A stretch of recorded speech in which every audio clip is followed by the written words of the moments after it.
Hi, I'm Judy, and welcome to Storytelling 101. This evening, I am going to cover the elements of a good tale.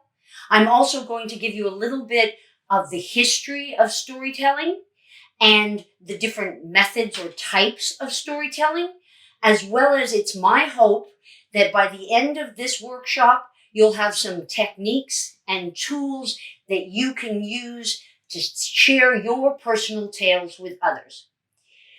Just as it says in my website, begin with a story, I'm going to begin this workshop with a story.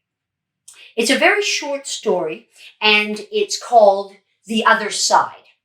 It was written by Nasrudin. Nasrudin was a very famous Indian mystic and Sufi, and hundreds of years ago when he wrote these stories, he wrote them keeping them short because I guess the attention span of people was short.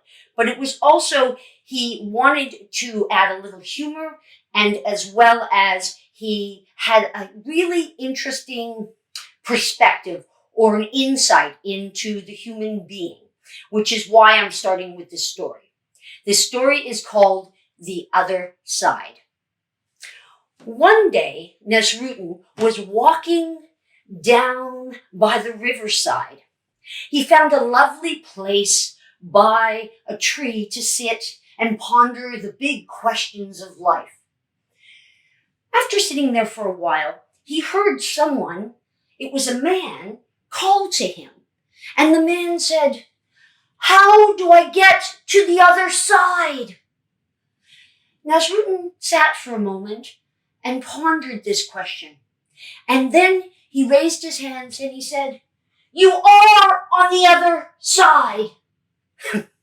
Very short story, but it's a great story because it emphasizes the fact that when you're communicating with someone, anyone, you never really know that your perspective or your point of view is the right one, that there can very easily be another perspective.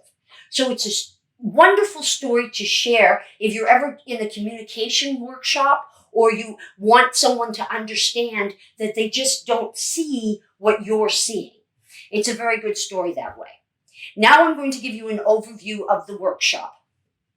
Tonight's workshop will be divided into 4 parts.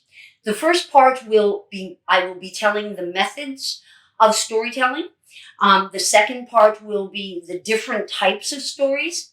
The third will be what any story needs, those elements that you might forget to add to your story, but they're important. And lastly, we're going to get into personal stories.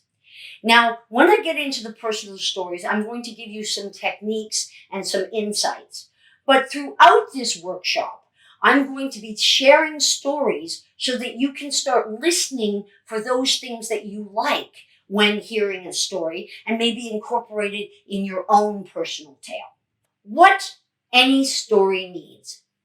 Now, I've thought about this, and I really think there's 4 things that a story needs in order to exist well.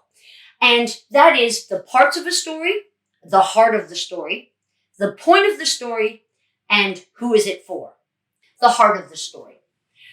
Well, each of us, when we share a story or we hear a story, there is one core thing, something that we walk away, that's the essence, the heart of the story, basically.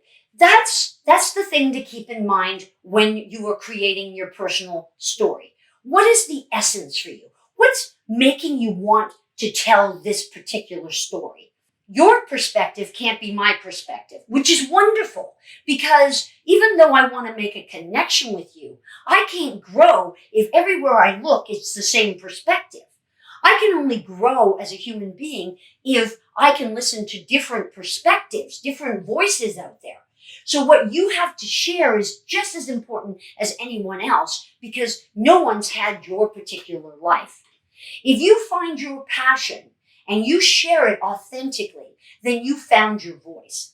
Was there a pivotal moment in this idea that I put down. Yes, there was. Oh, I could use that. There's a pivotal moment. Okay. And describe a situation that is emotionally intense for you. That was, oh, well, this would be good.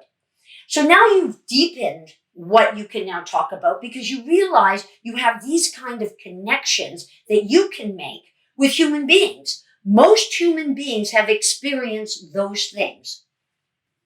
Not everyone hears the same story. And that's so true. I don't know what you took away from my two stories. I know my intent when I was telling them, but you'll take away whatever you want from them. And that's really the joy of storytelling, is that everyone gets something different.